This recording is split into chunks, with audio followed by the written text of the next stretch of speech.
Dia adalah manusia yang berjalan, yang makan, melihat, tetapi dikurniakan oleh Allah SWT sihir. Di mana pun Dajjal pergi satu hari nanti, di mana pun Dajjal pergi dan ziarah satu hari nanti.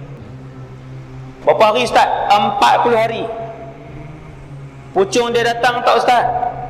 Tak payah sebut pucung. Dajjal sebut dalam satu hadis sahih, tidak ada kampung, tidak ada bandar, tidak ada lorong kecuali aku akan sampai.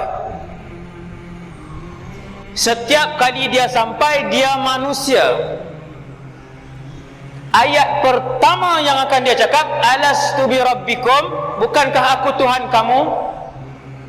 Hanya yang akan menyelamatkan kita, membezakan kita dengan pengikut Dajjal ialah iman kita. Itulah persiapan terbesar umat akhir zaman. Iman.